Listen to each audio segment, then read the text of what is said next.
ఈ స్పీచ్ ఎప్పుడైపోయింది మీ దాదాపు 2-3 నెలల నుంచి మీరు రెడీ అవుతారు. మేము కూడా రెడీగా ఉన్నాం, చాలా ప్రోగ్రామ్స్ వస్తున్నాం కాబట్టి ఒక 2 మినిట్స్ నాకు అవకాశం ఇచ్చారు.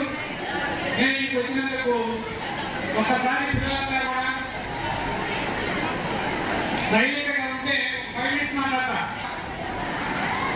అక్కడ టౌన్ లెవెల్ చేస్తా ఉన్నాం, టౌన్లో ఉంటాయి కాబట్టి పిల్లలు నాన్నకోండు కష్టపడే ఉద్దేశంతో వారు ఇక్కడే సంస్కారాలు పెట్టి చదివించుకుంటున్నారు. అంటే చదువుకుంటే మనం అర్థం చేసుకోవాలి ముఖ్యంగా పిల్లలు. కాబట్టి మీరందరూ కూడా పిల్లల తరగతిలో కానీ తల్లిదండ్రులకు విజ్ఞప్తి ఏంటంటే ఈ మధ్యకాలంలో టీవీ దగ్గర పెరిగిపోయింది. ఇంటికి పోతారనే పిల్లలకి పట్టుకున్నారు. సెల్లులు ఇస్తా ఉన్నారు. సెల్లులు అడిగితే అయితే తెలుగులో మంచి కూడా ఉంది. ఫస్ట్ పిల్లవాడికి నేర్పించాల్సింది ఒక పుస్తకం చదివేది, రీడింగ్ లేదు. అలవాటు చేస్తే మొక్కై ఒక్కనది మానయ్య ఒక్కన సామెత ఉంది. ఇప్పుడు ఏం అలవాటు చేస్తే అదే అలవాటు పిల్లవాళ్ళకి పెరిగిపోతుంది. ముఖ్యంగా నేను చెప్పే రకాలు పిల్లలకైతే కాదు, ఇక్కడికి వచ్చినటువంటి తల్లిదండ్రులు చెప్తున్నాము.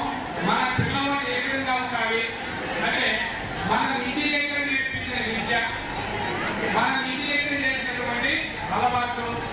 కొంతమంది ఇప్పుడు ఒకరు ఏదో సంబంధం పిల్లలు చాలా గొప్ప తయారు తత్వాలేంటి వాడు తెల్లు ఎందుకంటే తెలుగులో మంచి జ్ఞానం లేదు కాదు, మన పెద్దలకు చూస్తాం ఉండాలి.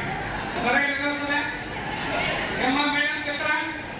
మనకు రాత్రి 10 వరకు 11 వరకు టీవీ చూసి నిద్రపోతే సరే కలెక్టర్ ఆరోగ్యం తెలిసిపోతుంది. అంటే మంచి బుక్ తీసుకొని మంచి పుస్తకం తీసుకొని అసలు అది పుస్తక పద్ధతి ఇచ్చిపోయింది. ఇప్పుడు ఎంత వ్యక్తైనా డెవలప్ కావాలంటే చదువు కావాలి.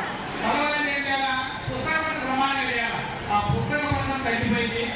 లైబ్రరీస్ ఉన్నాయి. ఫోటోలు అయితే కొన్ని వేల పుస్తకాలు లైబ్రరీస్ చదవండి, అలవాటు ఏంటి కాబట్టి మీరు అందరూ పిల్లలందరూ కూడా ఒక డిసిప్లిన్ కానీ క్రమశిక్షణ రావాలంటే ఫస్ట్ ఇల్లు.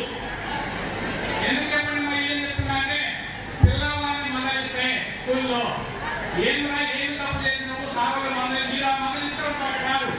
మా ఒక్క అమ్మాయి అందరూ అమ్మాయి స్కూల్ నుంచి వస్తే ఒక డిసిప్లిన్ తప్పదు.